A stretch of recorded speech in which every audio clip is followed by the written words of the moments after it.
La raison d'être de la banque et de la finance, c'est de financer le monde de demain, c'est de donner accès au capital, aux solutions d'avenir. Oui, la banque peut être polluante. Les conseils des scientifiques qui nous disent les énergies fossiles, il va falloir réduire notre utilisation, voire cesser dans quelques années. United, c'est 1,5 million de clients dans 4 géographies en Europe.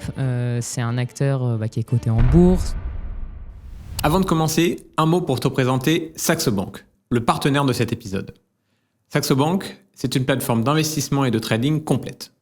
Actions, ETF, obligations, produits dérivés, le tout avec des frais compétitifs et une qualité d'exécution reconnue. 1,4 million de clients leur font confiance pour leurs investissements.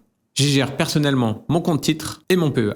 Saxo Bank te propose une application intuitive qui conviendra aux néo-investisseurs comme aux investisseurs les plus aguerris. C'est un acteur présent partout dans le monde et régulé au niveau européen. Si tu veux ouvrir ou transférer ton compte titre ou ton PEA, Saxo Bank est le bon choix pour toi. Tu trouveras en description de l'épisode un lien avec mon code de parrainage Inside Banking qui te donnera droit à 500 € de frais de transaction offerts pendant 3 mois. Saxo Bank, c'est une collaboration commerciale choisie avec le cœur. Je te rappelle qu'investir comporte des risques. Et maintenant, c'est parti pour l'épisode du jour. Bonjour à tous. Bonjour Maëva, je suis très content de te recevoir aujourd'hui pour un nouvel épisode d'Inside Banking, le podcast. Alors Maëva, je vais te présenter brièvement et puis après, je vais te laisser t'introduire aux auditeurs et aux viewers du podcast. Alors tu es cofondatrice d'Helios, on va expliquer dans l'épisode ce que c'est Helios. Helios qui s'est développé ces dernières années et qui a fait l'actualité il y a quelques mois avec un rachat par United. Tu vas nous expliquer un petit peu tout ce contexte-là, qui est un acteur de l'environnement FinTech. Alors, ce n'est pas la première fois que je reçois un dirigeant de FinTech et j'en suis très content parce que c'est quelque chose que j'essaie de pousser pour recevoir des profils souvent jeunes qui ont eu le courage et le succès en montant des FinTech intéressantes et en particulier sur des sujets à impact. Parce qu'aujourd'hui, on va parler de climat et puis d'ESG de manière plus générale. J'ai déjà reçu récemment, par exemple, Joseph Chouefati, qui est le CEO, le cofondateur de Goodvest. Et donc, cet épisode, il va s'inscrire dans cette dynamique-là pour explorer ces sujets, parler de risque climatique, parler aussi de greenwashing, parce que c'est aussi un sujet qui revient tout de suite sur la table quand on évoque ces sujets, pour essayer de comprendre qu'est-ce qu'il y en est, qu'est-ce qu'il n'y en est pas, quels sont les signaux, les choses qu'on peut regarder pour ne pas se faire avoir, notamment d'un point de vue d'un investisseur individuel qui n'est pas dans le sujet au quotidien. Ce n'est pas forcément évident à la fois de choisir un acteur pour sa banque au quotidien et puis de choisir ses investissements de manière très concrète. Et donc, tu vas pouvoir nous présenter ce que vous faites là-dessus. Est-ce que ça te convient ? C'est parfait. Je te laisse tout de suite te présenter aux auditeurs et aux viewers. Ça marche. Déjà, merci pour l'invitation et bonjour à tous. Donc, moi, je suis Maëva Courtois, je suis la fondatrice et CEO d'Helios. Donc, Helios, c'est un nouveau modèle dans le paysage bancaire, donc de moins en moins nouveau, mais nouveau modèle qui est dédié au financement de la transition écologique. Donc Helios, on l'a créé en 2020, donc ça fait pendant le Covid. 6 ans, exactement. Il faut être courageux pour se lancer pendant le Covid. Je ne sais pas s'il y a un lien entre les deux. COVID, hein. Ah, avant le Covid alors. Avant le Covid, le jour où j'ai arrêté mon travail, donc j'étais en asset management. Je me suis, du coup, c'était la première semaine disponible. C'est bon. Bon timing pour arrêter son taf. Exactement, 100% sur Helios. Et quelques jours après, on a eu l'annonce d'Emmanuel Macron sur le fait qu'on était confinés pour les prochaines semaines. Voilà. Donc, l'aventure commençait bien. Exactement. C'est l'entrepreneuriat. Moi, je suis néo-entrepreneur depuis quelques semaines. Il y a beaucoup de rebondissements. Alors, j'ai pas encore vécu ça. Mais c'est les rebondissements de l'entrepreneuriat. Ça a été l'occasion d'être 100% focalisé sur la création. Personne pour nous déranger et vraiment focus pendant 2 mois. Et donc voilà, donc Helios, aujourd'hui, on propose plusieurs typologies de services. Donc, les principaux, c'est dans le day-to-day banking, donc la banque du quotidien, avec tout ce qui est compte courant, des comptes joints, des comptes pour les indépendants, les freelances, des comptes pour les jeunes, donc tout ce type de comptes. On propose également de l'épargne et de l'investissement avec de l'assurance vie. Et puis, on propose aussi en 3e gamme, on va dire, de produits, des produits et des features pour accompagner les clients à mieux comprendre comment ils investissent et ils mettent de côté leur argent, comment vous gérez votre budget, comment est-ce que tu peux faire mieux, tu peux réussir à réaliser tes objectifs. Et dans ce cadre-là, on a lancé par exemple un programme de cashback, un programme de fidélité qui met en avant 150 entreprises responsables chez qui il y a du cashback quotidien, donc 5% de réduction à chaque fois qu'on va payer chez eux. Et donc tous les produits qu'on propose sur l'épargne et sur les comptes du quotidien, la spécificité, c'est que 100% des investissements qu'on réalise via l'argent qu'on nous confie, donc les dépôts qui nous sont confiés, sont investis dans des projets de la transition écologique et donc dans des projets nécessaires et d'avenir si on veut pouvoir tendre vers un monde plus bas carbone et puis plus respectueux du vivant, des écosystèmes. Donc voilà, en quelques mots, Helios, pour comprendre un peu l'étendue des produits qu'on a pas mal développés ces dernières années. On est vraiment commencé par le day-to-day banking avec tout ce qui est compte courant, puis on s'est diversifié avec de l'épargne, de l'investissement. On travaille justement avec Goodvest, donc avec Joseph dont tu parlais avant, voilà, pour proposer de l'assurance vie aux personnes qui souhaitent investir. Donc aller encore un peu plus loin et pour qui il reste un peu d'argent à investir. Très bien. Est-ce que tu peux nous expliquer un petit peu ton parcours parce que là, tu as commencé à raconter l'aventure Helios, on va y revenir. Est-ce que tu peux nous raconter d'où tu viens, comment tu t'es lancé finalement sur ces sujets et en particulier sur les sujets climatiques? Tu as mentionné que tu avais été salarié auparavant, donc ça m'intéresse que moi je viens de faire la transition salarié dans un grand groupe à entrepreneur. Donc ça m'intéresse de comprendre tout ton background pour voir qu'est-ce qui t'a amené vers ça. Je dirais plein de choses. Si je reprends un peu plus loin au niveau des études, donc moi j'ai fait une école d'ingénieur, donc je suis ingénieur de formation un peu plus spécialisée sur les mathématiques et donc j'étais plus sur des sujets donc de modélisation, de data et l'économie et finance qui m'intéressaient pas mal. Enfin, en tout cas, que j'ai pas mal creusé moi de mon côté. Mais à titre perso oui, plus à titre perso, parce que c'était pas du tout spécialisé. Donc c'est vraiment, surtout la partie économie m'a pas mal intéressé. Et j'ai beaucoup creusé les implications, tu vois, de chaque sujet. Quels sont les facteurs qui permettent d'influencer, je sais pas, on a beaucoup parlé par exemple d'inflation, qu'est-ce qui influe l'inflation, pourquoi tu vises une inflation à 2%, enfin voilà, tous ces sujets m'intéressaient pas mal. Je pense que j'ai toujours alors je pensais pas à de l'entrepreneuriat à l'époque, c'était pas très, en tout cas on en parlait beaucoup moins je pense, mais ça m'intéressait énormément de créer des projets. Donc, que j'appelais plutôt tu vois, des side projects. J'avais essayé de lancer une plateforme de street art, un peu comme Yellow Corner, on va dire, enfin beaucoup plus petit, donc une sorte de Yellow Corner du street art. Enfin, en fait, j'ai essayé pas mal de me lancer dans des projets d'entrepreneuriat sans la vraie partie entrepreneuriale en amont. Et puis côté création, peut-être, créer des trucs, faire un projet à toi. Exactement, pouvoir développer un peu from scratch quelque chose, une idée, la développer, arriver à trouver un marché, quelque chose de différenciant, et puis après la mettre en exécution. Et puis ensuite, quand je suis sorti d'école, je me suis dit oui, j'ai quand même tout à apprendre. Il faut que je comprenne beaucoup plus concrètement déjà comment fonctionne le monde de l'entreprise et puis que je me spécialise, que j'apprenne vraiment aussi à monter en compétence sur les sujets financiers. Donc j'ai commencé en banque d'investissement. J'étais en charge de la partie trading quantitatif. Donc, je mettais en place des algorithmes de trading très loin de ce que je fais aujourd'hui. Oui, parce c'est que pas le même monde. Enfin, pas du c'est tout. le même univers financier, mais assez différent.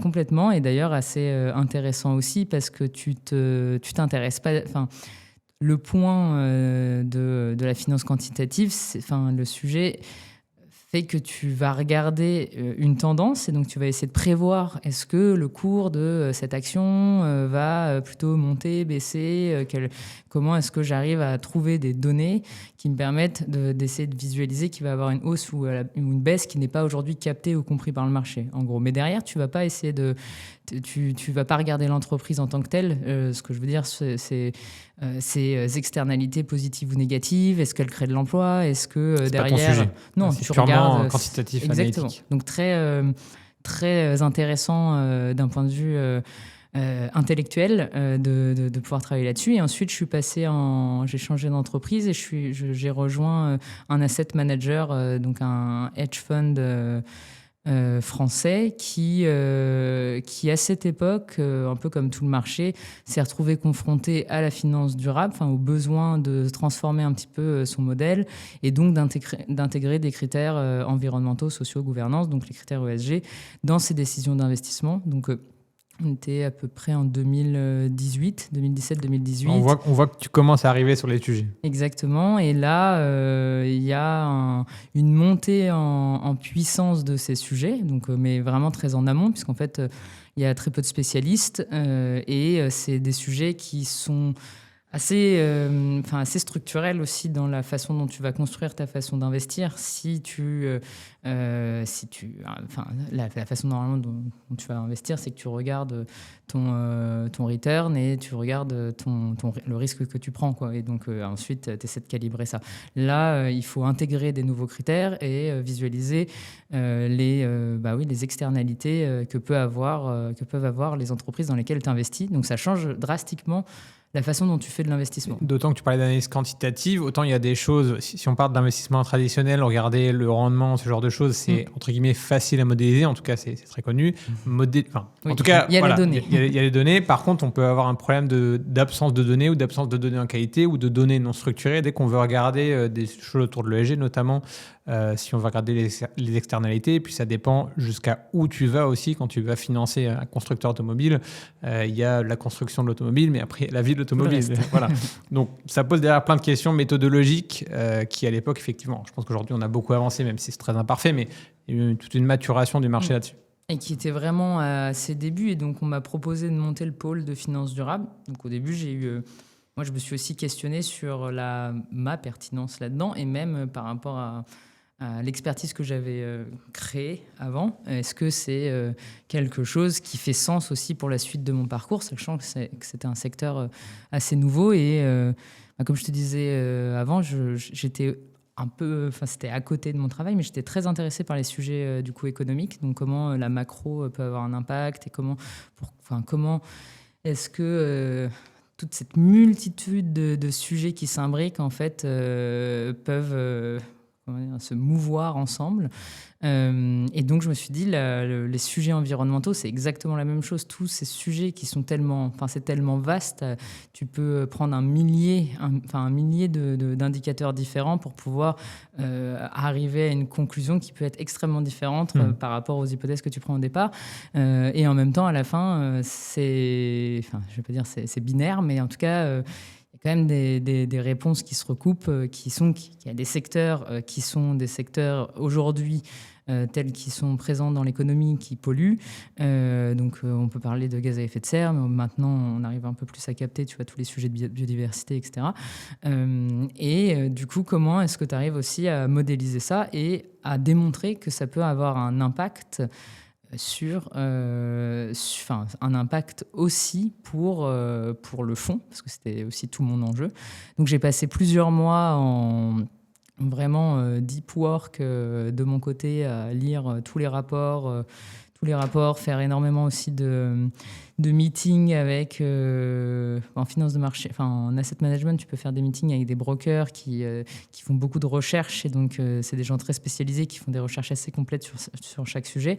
Et donc j'ai passé beaucoup de temps à faire ça, à vraiment essayer de mapper tous les secteurs, comprendre comment est-ce qu'on peut créer une méthodologie effectivement qui est cohérente et par quel bout on prend ce nouveau sujet. Parce que c'était aussi tout l'enjeu. Et après, comment est-ce que tu arrives à faire un peu, à apporter la culture du changement dans un secteur qui regarde donc le rendement et la volatilité depuis toujours et qui doit maintenant regarder des critères extra-financiers. Donc déjà, le mot, tu vois, te donne un peu, extra-financier.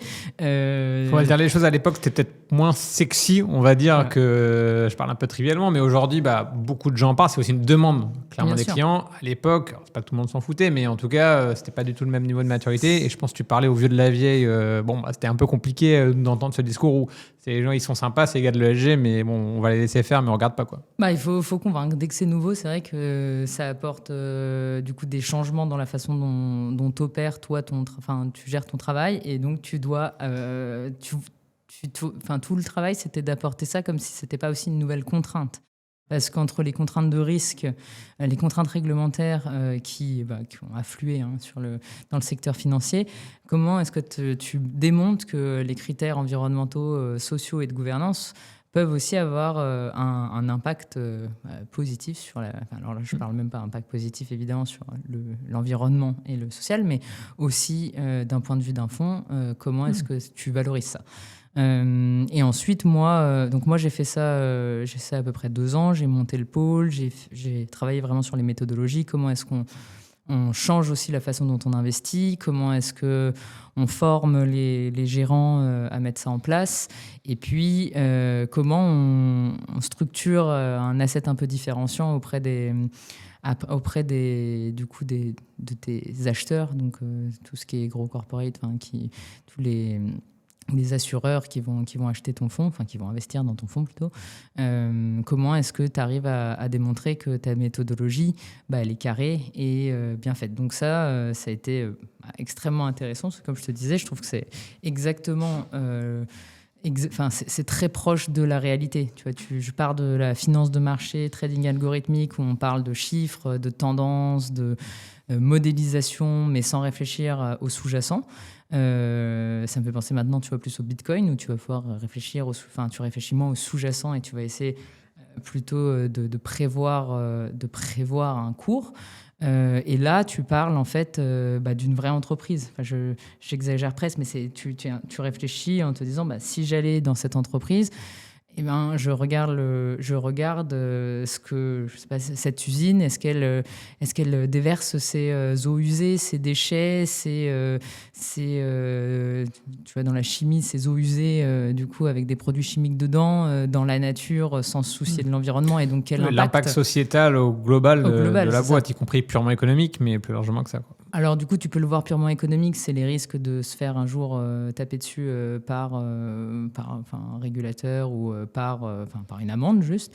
Et d'un point de vue personnel et dans ton travail, à quoi sert mon travail à part pouvoir aider à faire fructifier de l'argent par de la modélisation? Est-ce qu'en fait, ça fait pas beaucoup plus sens de réfléchir en fait, quand on donne accès à du capital à des entreprises, ça leur permet de développer ensuite des nouveaux projets, de se développer, etc.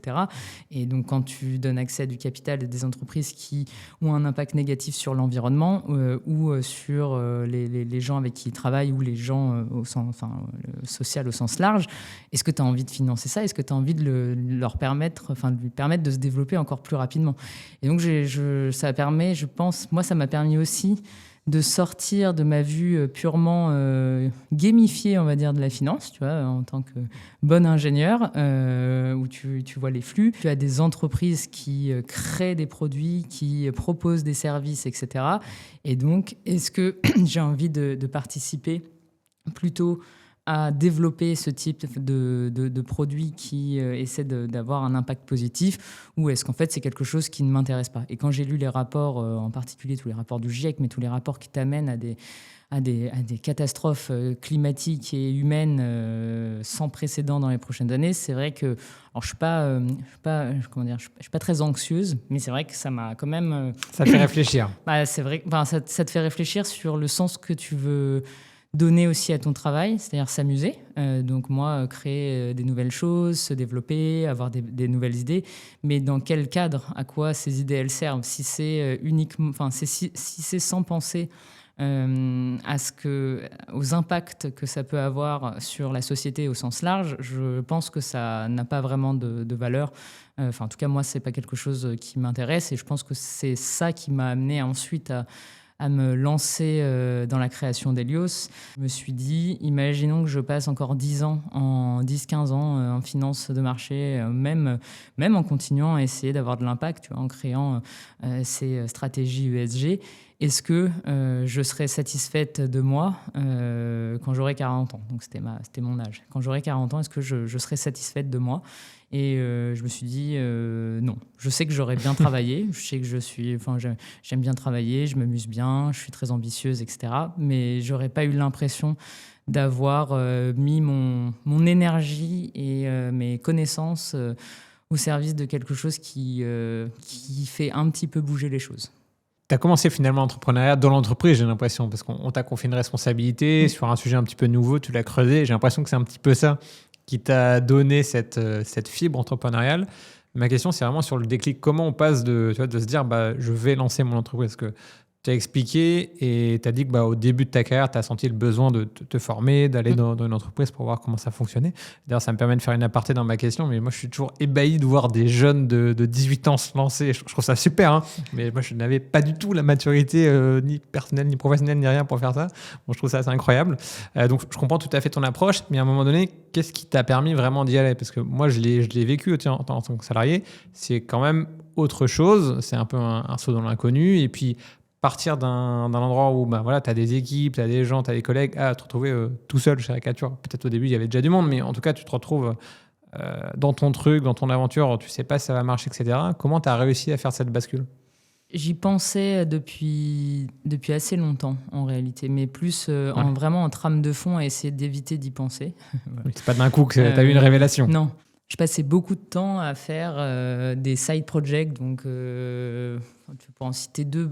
L'économie, ça me prenait beaucoup de temps. J'ai commencé à écrire beaucoup d'articles économiques avec pas mal d'économistes assez connus de la Banque de France, de diverses institutions financières. Et donc ça me prenait du temps sur mon temps personnel. Et de l'autre côté, j'avais vraiment envie de creuser à l'époque, comment est-ce que tu arrives à modéliser et à créer, comment est-ce que tu arrives à avoir une sorte de plateforme ou des algorithmes qui vont plus loin que ce que j'avais pu créer à l'époque dans la première entreprise que j'avais rejoint, dans la banque d'investissement. Et donc, c'est des sujets qui m'animaient beaucoup. Ce que je veux dire, c'est que sans penser forcément à me lancer, à me dire ce projet, je voudrais le mettre, je voudrais tout quitter pour pouvoir le lancer à 100%, c'est des choses qui me... souvent, je crois que c'est la plupart du temps, je crois que j'ai commencé en vacances, ou des week-ends où je disais, tiens, je vais petit passer... à petit, voilà. poser les premières briques. Exactement, et c'est des choses qui, je pense, qui me nourrissent beaucoup et qui m'excitent beaucoup. Alors, du coup, parfois, on se moque de moi là-dessus en me disant, super... C'est pas moi qui vais le faire, en tout cas. En me disant, super, tes vacances, donc j'arrête de le dire maintenant. Mais non, mais du coup, je passe des vacances normales. Le sujet de passionné, quoi. Je suis pas... Mais c'est comme les gens, je sais pas, moi, qui aiment... peindre ou faire de la musique, moi j'aime bien, il y a quelque chose que j'adore penser à des nouveaux projets. Souvent je me concentre sur un seul, et même si je n'ai pas vocation à en faire quelque chose d'extraordinaire, c'est quelque chose qui m'anime beaucoup. Donc à l'époque, c'est quelque chose qui m'animait déjà depuis 2, 3, 4, même plus, 5, 6 ans au moins, mais sur lequel je trouvais que j'avais pas de conviction profonde sur qui en ferait une boîte et qui ferait que ça vaut le coup de quitter son travail, que j'y croyais suffisamment pour pouvoir me dédier corps et âme. Voilà. Et en fait, le sujet de la finance durable m'a passionné, parce que j'ai trouvé que c'était vraiment au carrefour des 3 sujets que je regardais en fait de manière régulière, donc l'entrepreneuriat évidemment, les sujets du coup environnementaux avec cet axe un peu économique, donc comprendre comment tous les facteurs peuvent avoir un impact sur d'autres facteurs et donc faire un peu un effet domino, et ensuite l'innovation et puis la partie finance qui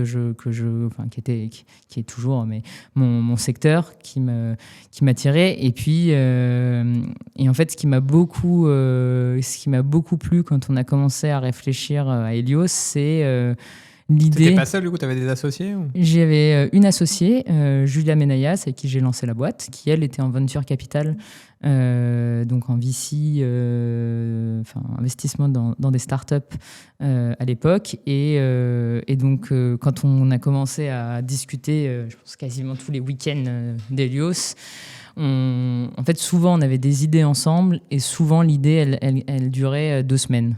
1 à 2 semaines. On en parlait pendant tout le week-end, et le lundi matin, on disait ouais. Pas ouf. En vrai, c'est une bonne idée, mais c'est pas assez. C'est pas assez excitant. Et une des questions, moi, qu'on se posait aussi, et qui, je pense, était importante, c'est: est-ce que dans 5 ans, je pense que ce sujet m'animera suffisamment pour que je sois encore à 300% ? ou est-ce qu'en fait, en vrai, ce sujet m'intéresse pas. Enfin, m'intéresse, il y a une belle opportunité, mais ça m'intéresse pas. On voulait quelque chose de super ambitieux, dans le sens où on se disait que pour avoir aussi de l'impact, il faut que tu sois visible. Et pour être visible, c'est pour ça qu'on est parti en B2C. Pour être visible, c'est la possibilité d'aller toucher des millions, des dizaines de millions de personnes, et donc d'avoir un impact plus large qu'uniquement ton business. C'est pas uniquement répondre aussi à une demande à un temps T, c'est comment est-ce que tu fais de la pédagogie sur ce sujet. Moi, ma frustration, c'était le même sujet que j'avais pu voir. C'est je rentre en finance, je fais plusieurs années en finance, et moi, quand je pense à la finance, tu ne réfléchis pas aux sous-jacents, tu ne réfléchis pas, aux impacts que je disais tout à l'heure, les impacts positifs ou négatifs que peuvent avoir les entreprises dans lesquelles tu investis. Alors que c'est en fait la raison d'être de la banque et de la finance, c'est de financer le monde de demain. C'est de donner accès au capital, aux solutions d'avenir, et donc d'avancer l'argent. Et donc si tu ne réfléchis pas à ce que tu finances, ça peu contre-intuitif avec la mission ou la raison d'être, de ces institutions financières. Et donc, on s'est dit, mais c'est génial, parce que en plus du fait qu'on va pouvoir investir dans la transition écologique, et donc de manière très directe, on va pouvoir avoir un impact sur alors, je veux dire, la diminution du réchauffement climatique, c'est un grand mot. On n'est pas, j'ai un peu plus d'humilité là-dessus, mais en tout cas, participer à essayer de ralentir le réchauffement climatique. Ça, c'est par l'investissement, par vraiment le modèle. Mais le deuxième point, et que je trouvais vraiment génial aussi, c'était de pouvoir faire de la pédagogie sur ce sujet, et donc aussi de permettre aux gens de prendre conscience que la banque peut être polluante. Et ça, c'était un sujet, on a mis du temps. Maintenant, je pense que le sujet est quand même bien mieux connu, surtout par les gens quand même qui sont dans le secteur, mais c'est un sujet qui est bien mieux connu. À l'époque, les gens me disaient, je ne comprends même pas de ce que vous me racontez quand vous me parlez de banque, et en même temps éco-responsable, durable, mais c'est-à-dire quel est le rapport entre les deux? Et donc de faire de la pédagogie sur la banque, quand tu mets de l'argent à la banque, donc sur ton compte courant, sur ton livret d'épargne, ton assurance vie, etc., elle est confiée, elle n'est pas dans un coffre, donc elle est confiée à la banque, et la banque l'utilise pour en faire des financements. Donc ça, déjà, cette première partie, très logique. Après, quand on le disait, tout le monde était, oui, c'est logique, en fait, évidemment qu'elle reste pas bloquée. La banque l'utilise pour en faire des financements. Et ces financements, quand tu regardais les rapports des investissements réalisés par les banques traditionnelles et les acteurs traditionnels au niveau mondial et au niveau français, en fait, c'est catastrophique. Il y a un investissement extrêmement important dans le secteur, alors des énergies fossiles en particulier, mais dans les secteurs aussi, tu parlais de l'automobile tout à l'heure, dans les secteurs de la chimie, de certains secteurs de la chimie qui sont très polluants, dans l'habillement qui est plus B2C, en tout cas qu'on comprend mieux en B2C. Et donc, ces banques et ces acteurs à qui on confie notre argent participent à nourrir ce système, au lieu d'aider à le transformer en écoutant, et en tout cas en suivant à peu près les conseils des scientifiques qui nous disent: les énergies fossiles, il va falloir réduire notre utilisation, voire cesser dans quelques années.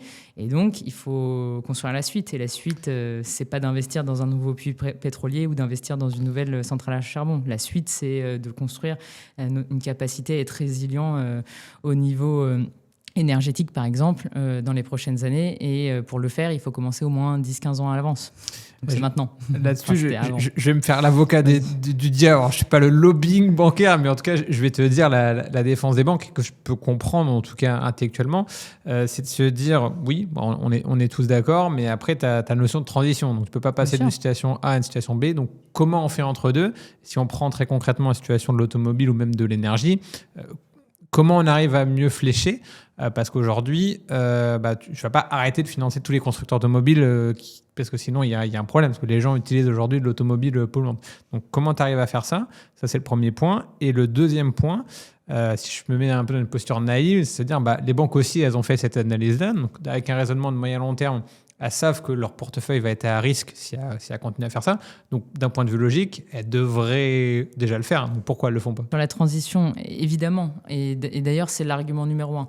Oui, mais on ne peut pas tout... Mais qu'on peut entendre. Bien sûr. Et d'ailleurs, il est réel. Enfin, il y a un deuxième argument que tu n'as pas cité, c'est on a un stock d'investissement et du coup, on ne peut pas tout jeter. L'expédition longue. Cet argument, il s'entend parce qu'effectivement, il faut accompagner la transition. Et donc, en accompagnant la transition, ça veut pas dire que du jour au lendemain, on cesse, par exemple, de... Alors, si je me mets, tu vois, sur un client particulier comme ça, on comprend mieux en tant que client, je ne financerai plus du tout de logements par exemple, avec la notation avec des mauvais DPE.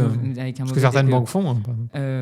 Oui. Plutôt F ou G, mais... C'est parce que maintenant, tu as une réglementation derrière. Mais imaginons que ça vienne de... Non, je ne veux plus.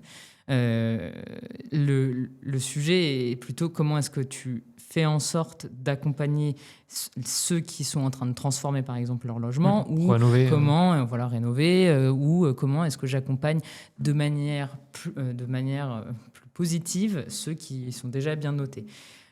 Si tu regardes les chiffres des investissements, donc si on reste dans le fossile, entre 2016 et 2022, tout le monde s'était engagé tout le monde était d'accord sur le fait qu'il fallait effectivement réduire les investissements dans le fossile, que c'était quelque chose faut préparer la suite, etc.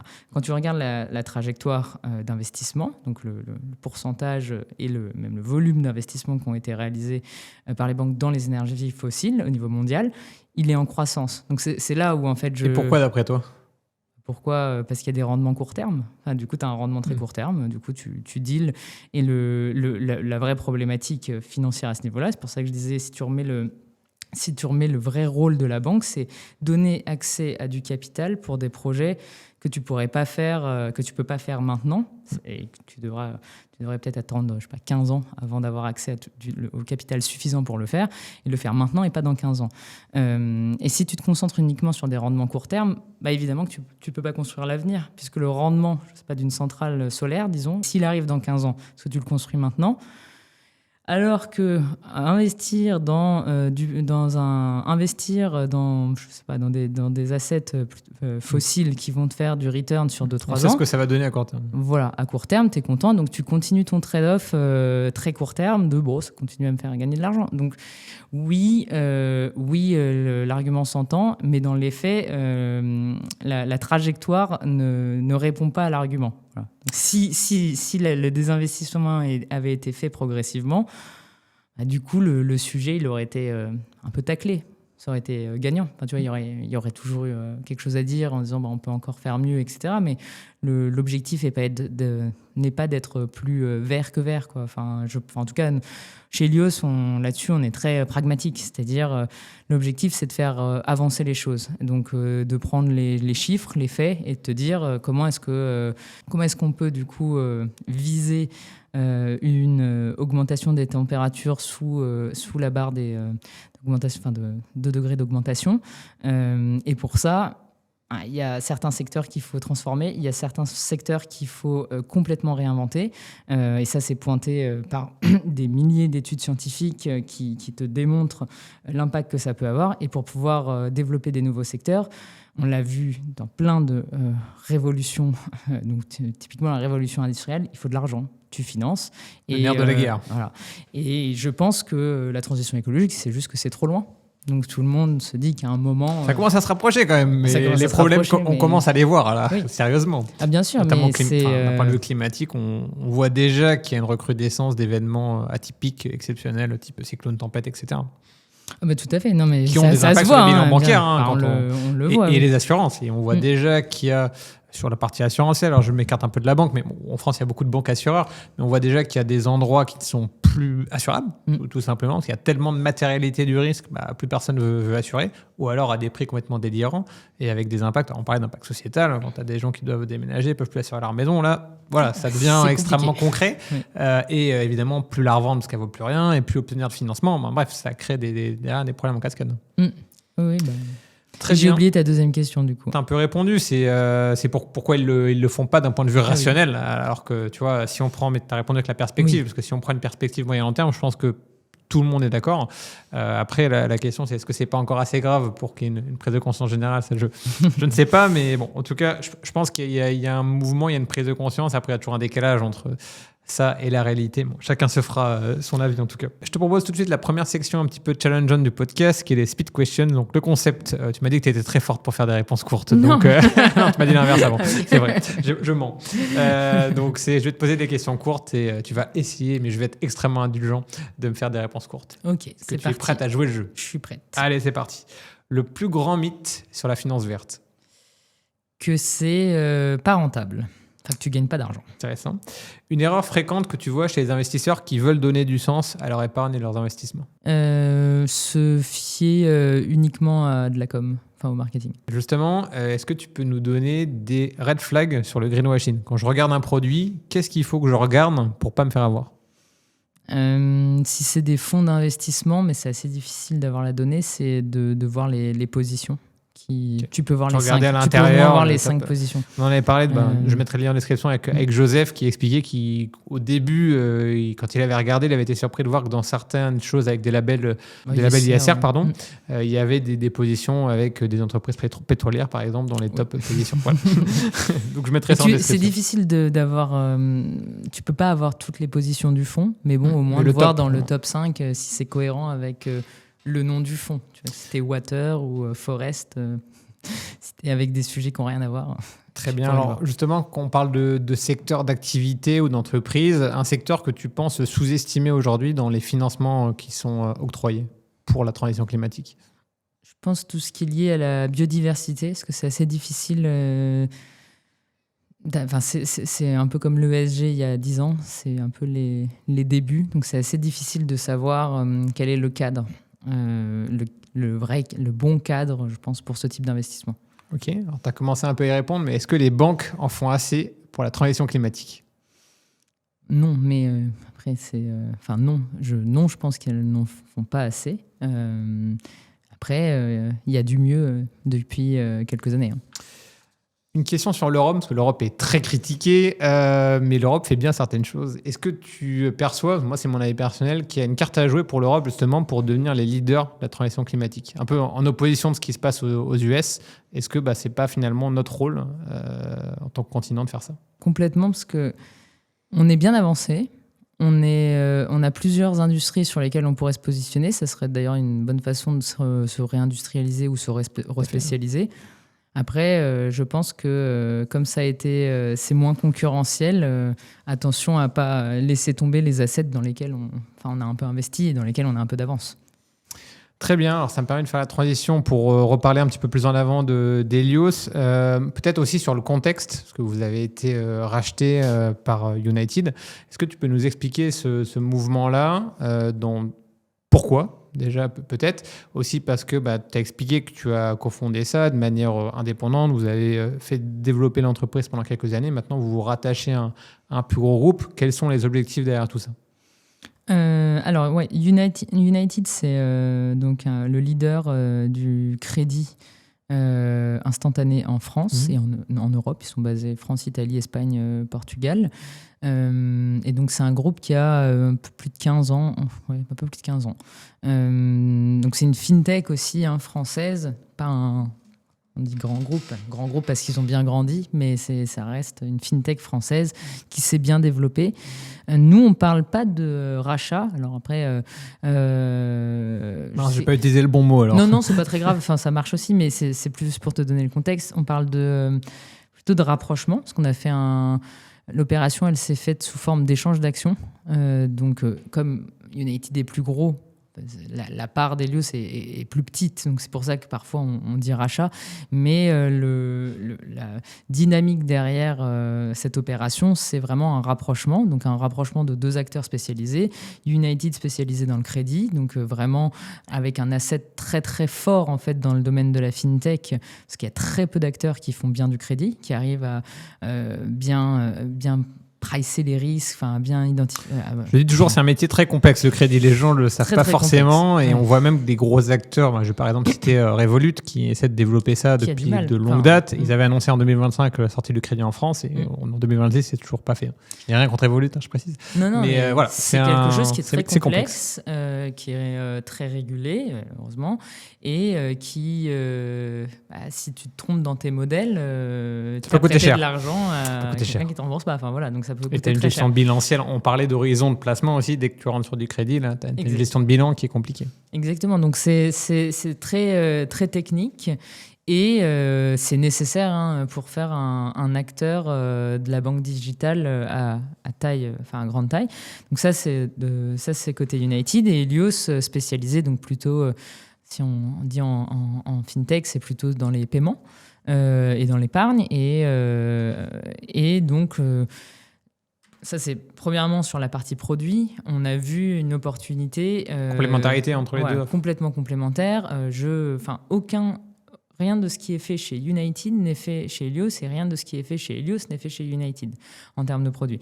Le deuxième point, c'est plus sur la vision long terme. United, c'est plus difficile d'avoir un gros engagement environnemental, en tout cas que tu peux acter, parce que c'est sur du crédit en particulier. Et donc, mais il propose d'ailleurs du crédit vert depuis 3-4 ans, tu vois, pour t'aider si tu fais la rénovation thermique de ton logement, avec du coup des taux un peu plus faibles, etc. Mais c'est surtout, et ce qui m'a beaucoup plu, et je vois aussi la complémentarité, un acteur très ancré dans le social, et c'est d'ailleurs la mission de United, c'était de pouvoir donner accès au crédit à des personnes qui aujourd'hui n'arrivent pas à être rankées dans les algorithmes de risque, on va dire, par les banques traditionnelles, donc qui n'ont pas accès au crédit alors qu'ils sont solvables théoriquement. Donc en fait, qui se voient toujours refuser le crédit et donc refuser dans leur vie, là je pense dans ta vie, à la possibilité de réaliser un projet. Tu veux te marier et non, ta banque traditionnelle ne veut pas te permettre d'avoir accès à du crédit. Et donc United est né pour cette raison, en particulier, de pouvoir donner accès à du crédit à des populations fragiles, donc plutôt le S de l'ESG, que nous, on ne couvrait pas du tout. Voilà. Et donc là-dessus, une grosse complémentarité aussi, quand tu merges les deux activités, de se dire, en fait, dans la banque au sens large, donc si tu veux créer un champion de la banque digitale qui permet qui a cette expertise crédit très forte, avec un ADN social, un ADN environnemental, donc avec Helios, et du coup la spécialité de savoir aussi faire des paiements, de l'épargne, et du coup, parce que nous on a créé toute notre infrastructure technique pour pouvoir gérer les paiements et donc vraiment être autonome, pas être lié à un banking as a service, une plateforme banking as a service, donc avoir tout ça en asset chez nous, et donc d'avoir en fait un acteur qui est capable de devenir demain un leader de la banque digitale avec un ADN fort dans l'environnement et dans le social par ses promesses et par factuellement en fait la façon dont on couvre la gamme de produits. Et après, d'un point de vue plus Helios, moi, pourquoi j'ai avancé sur cette opération, j'ai vu quand même un gros recul de l'urgence climatique avec tout ce qui se passe ces derniers mois, années au niveau géopolitique. Et donc, l'idée que comment est-ce que tu arrives quand même à propulser la finance durable à une autre échelle si ces sujets-là, ils sont moins prioritaires, mais parce que tu n'as pas le choix, le pouvoir d'achat, c'est plus prioritaire parce qu'il faut finir ton mois, mais en même temps, ça ne veut pas dire que c'est contre-intuitif avec l'environnement. Ce n'est pas parce que tu penses à la fin du mois que tu ne penses pas à l'environnement, c'est juste que tu n'as pas la bande passante pour le faire. Donc comment est-ce que si on répond de manière pragmatique à une gamme une population de personnes qui souhaitent agir, mais qui n'ont pas la bande passante de penser à ces sujets-là et qui ont surtout besoin de produits concrets pour répondre à leurs besoins du quotidien. Et donc, comment est-ce qu'aussi on arrive à grandir vite ? United, c'est peu près 1,5 million de clients dans 4 géographies en Europe. C'est un acteur qui est coté en bourse. Donc, c'est l'occasion pour nous de grandir et de gagner plusieurs années en arrivant à proposer nos services à beaucoup plus de clients que ce qu'on peut faire en stand-alone. Donc ça, c'est comment on grandit plus vite. Et après, d'un point de vue aussi réglementaire, United et du coup établissement de crédit. Ce qui n'est pas une mince affaire, parce que pour ceux qui on va pas faire un cours sur les différentes licences, mais devenir établissement de crédit, c'est cette licence-là qui permet de distribuer donc, des crédits en France. Et pour devenir établissement de crédit, c'est un parcours du combattant, ça prend plusieurs années, c'est extrêmement exigeant et on comprend pourquoi au niveau régulateur. Et donc voilà, c'est un accélérateur, j'imagine, pour vous, pour bénéficier de cette licence-là directement. Bah, tu n'as aucun acteur, tu as 2 acteurs, je crois, en France qui ont eu ce type de licence en 20 ans. C'est United et Memobank qui a eu sa licence bancaire il y a je sais plus, 6-7 ans. Et donc c'est parcours de combattant, on l'a dit. Voilà, c'est quelque chose qui... Ça nécessite des moyens aussi très exactement, importants. Une expertise.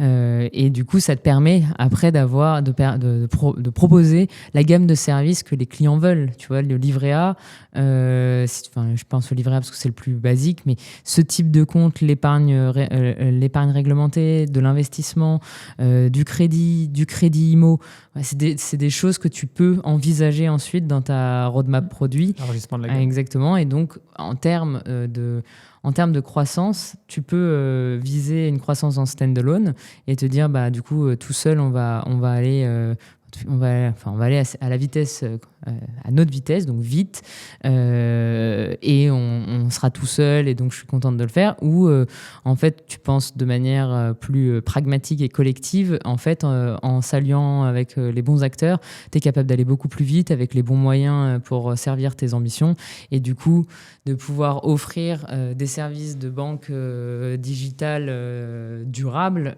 à pas, tu vois, nous on a 60 000 clients chez Helios, pas 60 000 clients, mais demain à plusieurs millions de clients. Et ça, je pense que c'est ça qui fait la différence, c'est qu'à un moment, il faut être vraiment commencer à rentrer dans du mass market pour pouvoir avoir un impact. Et c'est la phase 2, je pense, aussi du projet. Au début, comment est-ce que tu arrives à montrer qu'il y a une nécessité d'avoir des acteurs dans la finance durable, faire de la pédagogie sur ces sujets, faire comprendre cette nécessité, et 2, passer à l'échelle pour pouvoir accélérer les montants de financement que tu peux faire et puis parler à plus de monde. Justement, tu as parlé de demain. C'est quoi les ambitions d'Helios ou d'United? Je ne sais pas comment il faut dire du coup, mais en tout cas d'Helios chez United. C'est quoi la vision, je ne sais pas, à 5 ans, 10 ans? Là, l'objectif, c'est d'étendre la licence de United aux activités donc, de banque day-to-day banking, donc une extension de licence qui permettra qu'on propose des comptes bancaires United. Et donc ça, c'est un projet qu'on mène actuellement et qui est extrêmement intéressant. Et ensuite, c'est de développer la gamme, pouvoir potentiellement aller au niveau européen et puis pouvoir aussi offrir un nouvel acteur indépendant, parce que United est indépendant, un acteur français qui permette de proposer des services qui aident les clients à gérer leurs projets. Je parle, tu vois, de mariage, parce que j'ai de plus en plus de gens là, qui se marient ou qui ont des enfants autour de moi. C'est l'âge. C'est l'âge. Et c'est des projets j'ai la même chose autour de moi. Je vais moi-même avoir un enfant très bientôt. Donc, voilà. Félicitations. Merci.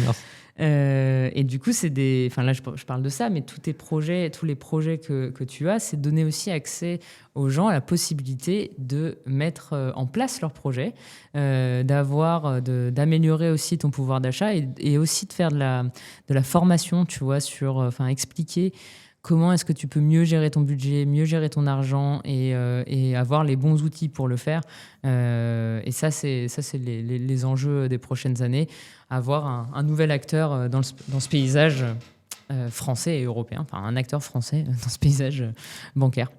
Avant qu'on arrive sur les questions traditionnelles de fin de podcast, je vais revenir brièvement sur le greenwashing. Est-ce que tu peux, je t'ai posé un peu rapidement la question, mais pour les investisseurs qui nous regardent, qui se disent ok, moi je veux y aller, effectivement, soit je commence à investir, j'ai pas forcément d'argent, mais je veux commencer dans cette direction, ou j'ai de l'argent et je veux réorienter une partie de mon argent vers des choses qui font sens pour moi, qui sont bons pour la planète, par exemple, ou sur le ESG en général.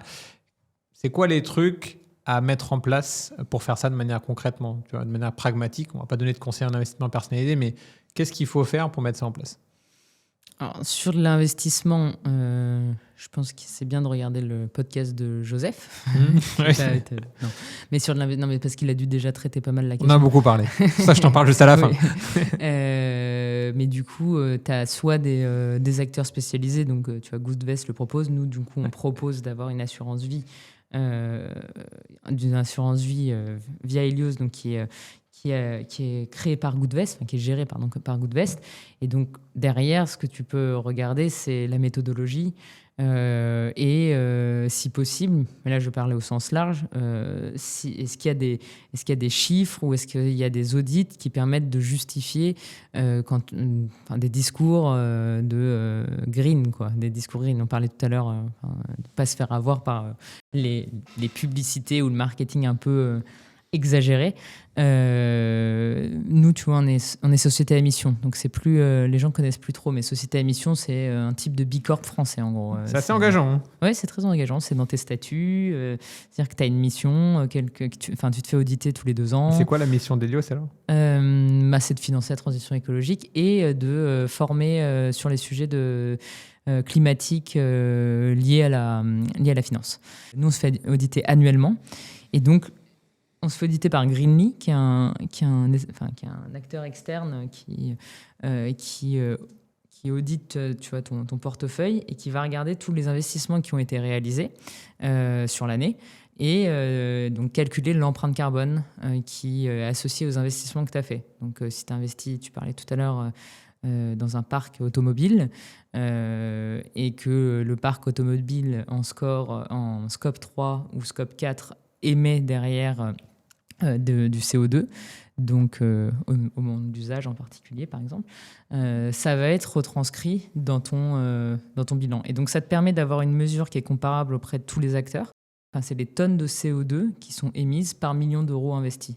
Et donc, ça permet d'avoir une mesure benchmark, qui est chez les consultants. Exactement. et qui, du coup, regarde réellement...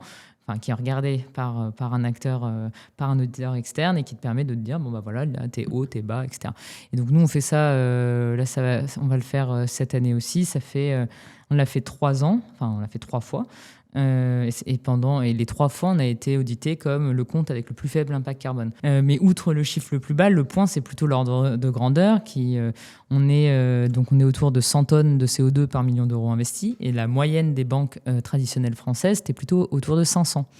Et ça monte jusqu'à 750. Et ça te permet en fait de regarder de manière concrète et pas poussée par nous, parce qu'après on a un rapport d'impact, on a le rapport de Greenly, etc., qui permet de justifier ça et qui te permet de dire bon bah ok, je comprends. Et ensuite il y a des acteurs externes qui auditent. Donc par exemple Reclaim Finance fait ça. Ils ont un site spécifique justement pour le choix des banques et des investissements où ils vont regarder toutes les banques. Où il y en a qui ressortent, on va dire, plus en vert, plus en jaune et plus en rouge, quoi. Donc, tu as tout ce qui est crédit coopératif, la NEF, Helios, la Banque Postale aussi, qui sont bien notés. Et après, tu as les recommandations et pourquoi certains autres sont un peu moins bien notés. Et ils ont fait le même travail sur l'assurance vie. Donc, ça permet aussi, via des acteurs externes, de voir la véracité de ce que tu racontes. Donc, après, tout le monde n'a pas le temps de faire un audit de chaque entreprise chez qui tu souhaites souscrire à un produit. Donc le mieux, oui, c'est d'aller regarder des sites comme ça, des sites comme, donc c'est Reclaim Finance, l'ONG qui fait ce site-là. Il y en a plein d'autres. Hein. Vers le média fait parfois des articles où il te fait un palmarès. Enfin, il y a plusieurs acteurs plusieurs sites qui font ça, et ça te permet d'avoir le ranking. Et après, tu choisis avec ce qui te plaît le plus sur d'autres critères potentiellement. Très bien, bah, je mettrai tout ça en description. Merci pour ces infos. Je vais passer aux questions rituelles de fin de podcast. J'avais d'autres questions, mais là, comme il nous reste 5 minutes, on va se faire jeter par le studio. Okay.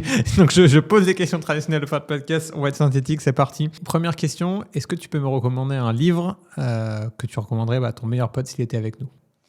Je lis en ce moment Le triomphe des égoïsmes de Camille Penny. Je viens de l'acheter il y a un mois, je crois. Qui te montre un peu l'évolution sociétale, sociologique des populations et qui parle... D'où l'égoïsme. L'égoïsme. Je vois ce que tu veux dire. Et qui parle un peu, qui parle aussi de manière factuelle, hein, c'est beaucoup de chiffres et avec des études à la clé, de l'égalité des chances. Est-ce qu'en fait, tu as plus d'égalité des chances avec, par exemple, l'accès à l'éducation, etc. Et donc je suis au début du livre, mais je trouve ça extrêmement intéressant et je pense que ça va glisser vers d'autres sujets que l'égalité des chances. Mais donc, c'est pour montrer qu'on est passé dans un monde un peu plus égoïste, où en fait, ton objectif est de grandir seul. Ça m'intéresse, je vais regarder ça, je vais peut-être le prendre. Deuxième question, si tu avais un pouvoir magique, tu pouvais revenir en arrière 10 ans, 15 ans, quel conseil tu donnerais à Maëva? Je remettrais l'accent sur le fait que le B2C, c'est pas facile. C'est ce que tout le monde me dit en ce moment, je suis en train de créer mes offres. Tout le monde me dit, fais pas de B2C. Mais on me l'avait dit à l'époque, hein, et j'avais dit, c'est pas Intéressant. grave. C'est pas grave. Intéressant. Mais je me le dirais, mais je partirais quand même en B2C. Ah, intéressant, C'est très pas- intéressant. On va en parler en off. Dernière question, est-ce que tu peux me recommander un expert de la finance que je devrais inviter dans le podcast? Oui, alors Carole, qui est la general manager de Vivid. Et Vivid, c'est une néobanque pour les PME et qui a développé pas mal d'outils assez sympas. B2B, tiens. Voilà, B2B, et qui développe pas mal d'outils assez sympas pour les entreprises. Et je trouve que leur vision produit est intéressante. Enfin, la façon dont ils développent des nouveaux produits, une nouvelle feature est intéressante. Très bien, c'est un sujet que je n'ai pas traité, donc ça m'intéresse. Avant qu'on se quitte, est-ce que tu as un dernier point, un dernier message que tu voudrais passer aux auditeurs et aux viewers du podcast? Je vais rester sur mon message de début. On va boucler comme ça. Voilà, de peut-être prendre le temps de sortir un peu de la théorie de l'investissement et d'essayer de réfléchir. Et je ne le dis pas en disant on essaie de faire le bien, etc., mais juste de réfléchir à de manière plus large que juste le return que tu vas faire sur un investissement. À quoi sert mon investissement? Et d'ailleurs, c'est pour ça que tu as des gens qui investissent en start-up aussi. C'est que ça te permet de voir et de comprendre ce qui a été développé et tu vois l'impact de manière plus facile. C'est pas forcément dans l'environnement, mais du coup, essayer de comprendre et de te dire à quoi cet investissement a servi, à part à faire fructifier mon argent. Très bien, on va terminer sur ça. Merci Maëva.